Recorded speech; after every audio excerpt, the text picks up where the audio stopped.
All right, so there was a vote on whether or not to codify Roe versus Wade into law. By the way, 60 votes were needed. The Democrats got 49. It's fucking believable. Hey, maybe you should have made a move on this when you had a supermajority under Obama. Yeah, maybe you should have done that. No, definitely didn't do that. Waited until it was too late and failed miserably. So Senate GOP and Manchin block abortion rights legislation. Senate Republicans, joined by Democratic Senator Joe Manchin, blocked legislation on Wednesday intended to enshrine abortion protections into law ahead of a possible ruling this summer by a conservative majority Supreme Court striking down the Roe v. Wade decision. Democrats fell more than 10 votes short of advancing the legislation touted as a way to codify Roe v. Wade, which guarantees the right to an abortion, into law. It needed 60 votes to move forward. The outcome, which was expected, is likely to ramp up emotions after a leaked draft decision last week showed the Supreme Court was ready to take the historic step of overturning its landmark 1973 decision on abortion rights. Democrats have warned that decision would rip away what has been a right for millions of people for nearly half a century, with the negative effects disproportionately falling on the poor. Quote, today's vote is one of the most consequential we will take in decades because for the first time in 50 years, a conservative majority, an extreme majority, on the Supreme Court is on the brink of declaring that women do not have freedom over their own bodies, one of the longest steps back in the court's entire history. A decision, if enacted, will go down as one of the worst court decisions ever. The name of this decision will live in infamy, Senate Majority Leader Charles Schumer said. Underscoring the importance of the vote for Democrats, Vice President Harris was in attendance. Roughly 24 House Democrats also marched over to the Senate chamber earlier Wednesday, chanting "My body, my choice." Republicans argued the legislation considered by the Senate went further than most Americans want to go on abortions, infringing on religious liberty and state laws. Quote, our Democratic colleagues want to vote for abortion on demand through all 9 months. That's not true. Until the moment before a baby is born. A failed show vote that will only prove their own extremism, said a Minority Leader Mitch McConnell said. Okay, we don't need to go through the rest of this, but understand something, as I've told you guys a million times. Hold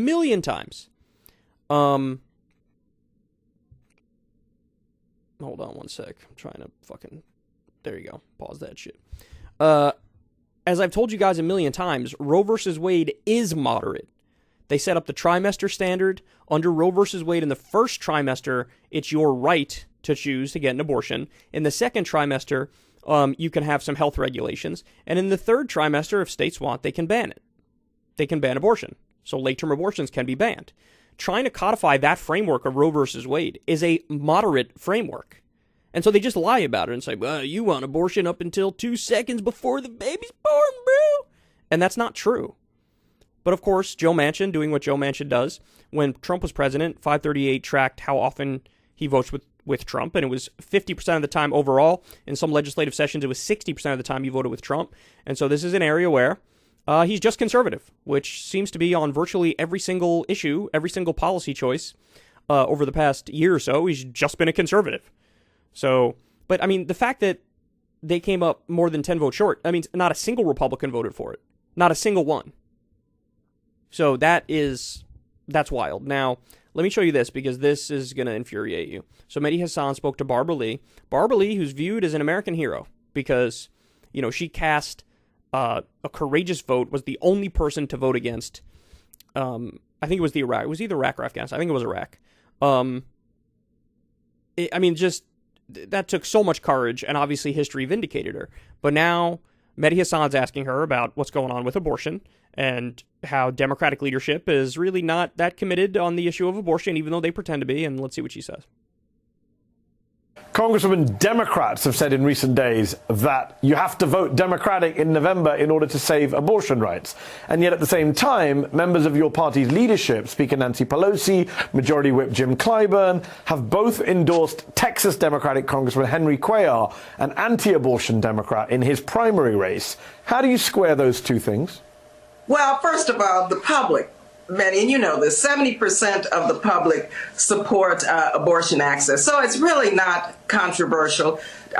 Voters decide who they're going to elect. I can't decide who's going to support whom, but I tell you one thing, our Democratic Party has to stand to be for a party as a party of freedom for people who want to exercise their constitutional rights to abortion care, their rights to vote, I mean, this is a slippery slope when you see what is happening with regard to this leaked Supreme Court opinion. So the Democratic Party, the public, 70% of the public support access to safe and legal abortion.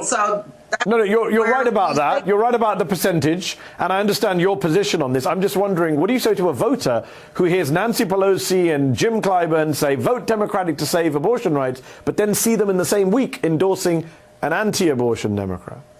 I'm not commenting on people who endorse other candidates, Betty. What I'm saying is the public's going to decide. The public is going to show up and vote for who they want to represent them. The majority of the public support, and the polls have shown that. They support candidates who support reproductive liberty, personal liberty, laws allowing people to make their own healthcare decisions, and if the personal decisions is to have an abortion, so be it. That's where voters are. So the voters, I have to believe in. I have to trust the voters, and they're going to vote for who they think is going to protect their personal autonomy, their independent decisions to make their own health care. Whatever they decide is what should be. Not politicians, not jurists, no one but themselves. Amazing. How hard is it to say? Apparently it's really hard. All you have to say is, I'm against what Pelosi and Clyburn are doing. I disagree with them. I condemn their endorsement. I support Cisneros because she's pro-choice. And also she's just a better candidate overall. She actually believes in some good left policies. She can't say it. She won't say it. Because Nancy Pelosi is leadership, and Democratic congresspeople apparently are just cucked by Democratic leadership. Whether it's Nancy Pelosi, Chuck Schumer, Joe Biden, you know, the squad and others really failing to get behind Nina Turner in any serious way. Leadership outgunned them and outmaneuvered them and checkmated them and basically threatened them behind the scenes. Hey, if you endorse Nina, if you step out of line, there's going to be consequences. Maybe for your reelection, we endorse against you. Maybe we fund against a primary opponent who's against you. Now, by the way, they're probably going to do those things anyway. They're certainly not going to help you in your reelection. So if they're going to do those things anyway, well, why not have some courage? Why not do the right thing? Especially because if you're pretending to be in favor of Roe versus Wade, you're pretending to be in favor of a right to choose. Well, if your actions demonstrate the opposite, then why should anybody take you at your word? You can't even say, I disagree with Pelosi on this, or I disagree with Clyburn on this. You can't even do that. You can't even do the bare minimum. You can't even say, I disagree with Cuellar on this. You can't even do that. She just totally dodges. Totally dodges. So, oh yeah, the polls show it's popular. Right, and that's more of a reason why you should say Pelosi's wrong, Clyburn's wrong, I'm against Cuellar, I'm for Cisneros. So, look, Democrats are pathetic. The way it works is, and this is clear with the Republican base, with what's going on with like Madison Cawthorn and Matt Gaetz and Marjorie Taylor Greene, Kevin McCarthy is really struggling to control Republican congresspeople, because I think they view it as like, look, I got elected, I'm here for the people who voted for me, and that's who I'm going to represent. That seems to be what it's more like on the Republican side, although they're still massively corrupt and they serve corporations above all else. That's obvious. But it's harder for McCarthy to get the Republicans to fall in line. Why is it so easy for Pelosi to get the Democrats to fall in line, even when Pelosi is clearly wrong and clearly a hypocrite and clearly not fighting for the things that she pretends to believe in?